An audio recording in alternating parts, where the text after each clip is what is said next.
Shalom, my friends. Welcome to this week's Word Study. Today we're going to discuss walking on water. And we're going to read from the book of Matithyahu, that's Matthew, chapter 14, verses 22 through 33. And I'm going to make 5 important points about this story. First, let's read the scripture, and then I'll recap and clarify those 5 points. Matithyahu, that's Matthew, chapter 14, verses 22 through 33.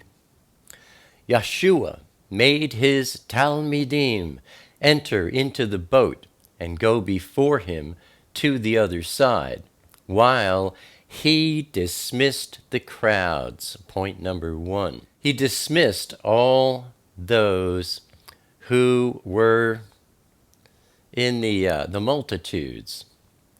And having dismissed the crowds, he went up to the mountain by himself to pray. Point number 2. When evening had come, he was alone there. But the boat was now out in the middle of the sea, agitated, beaten, and tossed by the waves, for the wind was against them. Point number 3. And in the 4th watch of the night, that is between 3 o'clock and 6 o'clock a.m., Yeshua went to them. Point number 4. Walking on the sea. And when the Talmidim saw him walking on the sea, they were troubled, saying, "It's a phantom." And from fear they cried. But immediately Yeshua spoke to them, saying, "Take courage, I am. Do not be afraid." And Kepha, that is Peter, answered him and said, "Adonai, if it is you, command me to come to you on the water." And he said, "Come." And when Kepha had come down out of the boat, he walked on the water to go to Yeshua. Point number 5. But when he perceived and felt the strength of the wind, he was frightened, and as he began to sink, he cried out, saying, "Adonai, save me." Note, Kepha didn't falter until he took his eyes off of Yeshua and focused on his own personal circumstances. When he shifted from walking by faith to walking by sight. And immediately Yeshua stretched out his hand and caught and held him, saying to him, "Oh, you of little belief, why did you doubt?" And when they came into the boat, the wind ceased, and those in the boat knelt and worshipped him, saying, "Truly, you are the bane of Yahuwah." Now, let's look a little closer at those 5 important points. Number 1, in verse 22, Yeshua dismissed the crowds. He dismissed the nations of those who may or may not be believers. This speaks of those who did not pitch their tents with Elohim. Point number 2 is in verse 23. And having dismissed the crowds, he went up to the mountain by himself to pray. This speaks of Yeshua having gone up to the Shamayim, to heaven, to intercede for all believers after he left the earth. Point number 3 is in verse 24. The boat was now out in the middle of the sea, agitated, beaten, and tossed by the waves, for the wind was against them. This speaks of believers in the nations, especially those who did not pitch their tents with Elohim. Point number 4, verse 25, Yeshua went to them. This speaks of the Nechetef, the rapture, where he comes to gather his bride. And point number 5 is in verse 29, and when Kepha had come down out of the boat, he walked on the water to go to Yeshua. Kepha left the boat and went to Yeshua. This speaks of those being called to him at the Net Chetef.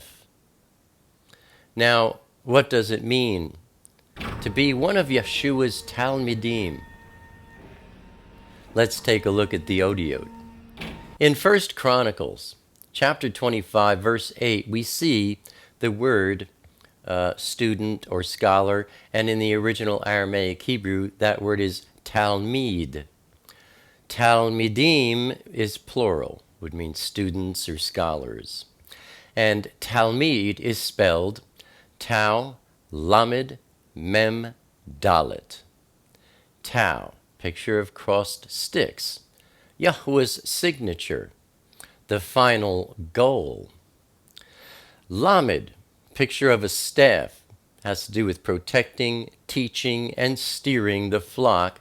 It also has to do with being yoked to Yeshua. And it has to do with discipleship. We're going to cover that word in a moment. Then there's Mem. Mem is a picture of water. Has to do with the word. We are washed by the word. And it has to do with the blood of Yeshua, the price paid for salvation of all. And finally, we have Dalet, picture of a door. Yeshua is the door. It has to do with movement in and out of that door, from the physical to the spiritual into the physical. And Dalet has to do with the 4 dimensions of space and time. So, to be a Talmid means to have Yahweh's mark on you, to be yoked to Yeshua HaMashiach, letting him steer and guide your ways instead of doing your own thing in life. It means you're being washed by and growing in the Word every day, moving from the physical into the spiritual and having his Ruach working active and alive in your physical life. Now, in Isaiah, Yeshayahu, chapter 8, verse 16, we see, in my opinion, a more appropriate title, and that is disciple or follower. The Aramaic Hebrew word there is limud. Limud. It's one thing to be a student of Yeshua, but something more to be a follower of Yeshua. Yes? Limud, the plural for that would be limudim, disciples or followers. Singular is limud, and that's the word we see there in Isaiah. It is spelled lamed, mem, wa, dalet. Lamed, again, picture of a staff. Has to do with protecting, teaching, and steering the flock. It has to do with being yoked to Yeshua. And it has to do with discipleship, being a follower of Yeshua. And then we have Mem, again, picture of water. Water has to do with the Word. We are washed by the Word. And it also has to do with Yeshua's blood, the price he paid for salvation. Now here we have Wa, picture of a tent peg. Pitch your tent with Elohim.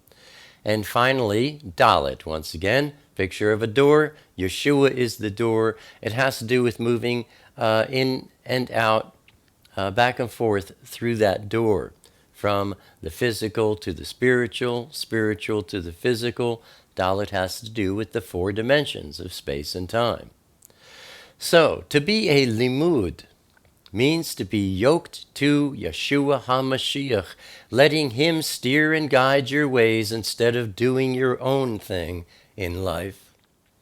It means you are being washed by and growing in the Word every day. And it means that you are pitching your tent with Elohim and learning what it means to see him pitching his tent with you.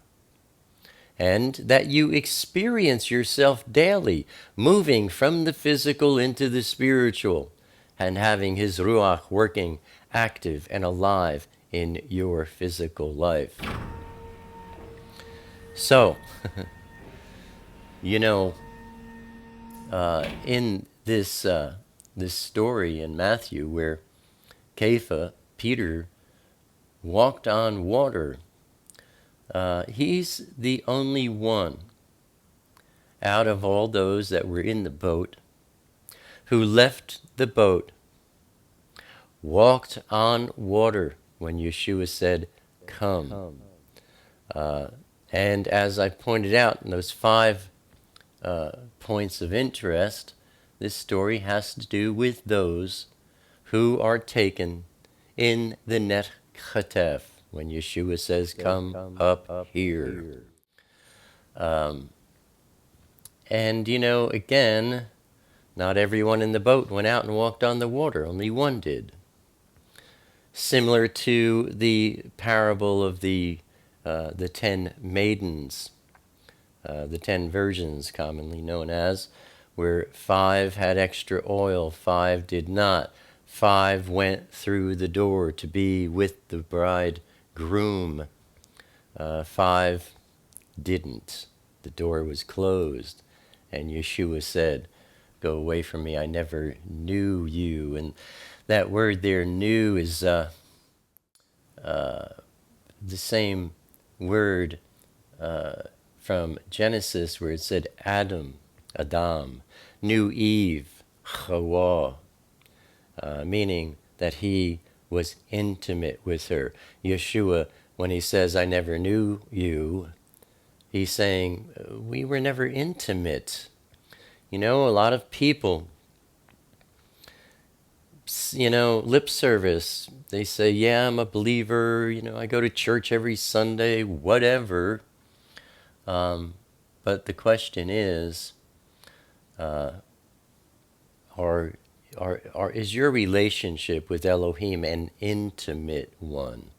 Is he number 1 on a list of 1 in your life? That's what our study today is all about. And as always, my friends, I hope and I pray that this study is a beracha to you and to yours. Abba willing, I'll see you here again next week. And until then, shalom, my friends.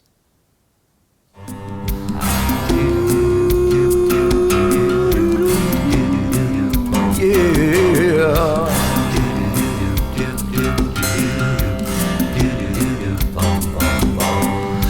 Now 2,000 years have gone by, it's another working day. Some would rather let it lie, but the question still remains.